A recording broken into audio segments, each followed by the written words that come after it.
విజయ్ దళపతి హీరోగా వెంకట్ ప్రభు దర్శకత్వంలో pan India మూవీగా రూపొందుతున్న చిత్రం ది గోట్. అలాగే ఇంకో గోట్ మూవీ కూడా సుడిగాలి సుధీర్ నటించిన మూవీ ఉంది.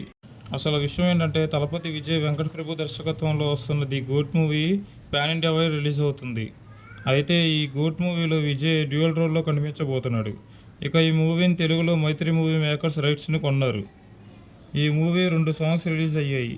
అవి పెద్దగా ఊపు అనేది చూపించలేదు. అయితే సుడిగాలి సుధీర్ గోట్ మూవీ విషయానికి వస్తే ఇందులో హీరోయిన్గా నటించిన దివ్యాభారతి, ఈమె మన తెలుగులో బ్యాచిలర్ అనే మూవీతో పరిచయమైన సంగతి అందరికీ తెలిసిందే. అసలు చెప్పాలంటే గోట్ మూవీకి ఈమె వల్లనే క్రేజ్ పెరిగింది. ఈ మూవీని విశ్వక్సేన్ నటించిన పాగల్ మూవీ డైరెక్టర్ అయిన నరేష్ కుప్పిలి దీనికి కూడా దర్శకత్వం వహిస్తున్నాడు. సుధీర్ గోట్ మూవీ నుండి గ్లిమ్స్ బాగా ఆకట్టుకుంది. అలాగే ఫస్ట్ సింగిల్ అయిన అయ్యో పాపం సారు అనే సాంగ్ కూడా బాగా ఊపేసిందనే చెప్పాలి. చూడకపోతే ఆ సాంగ్ను ఒకసారి చూడండి, బాగుంది.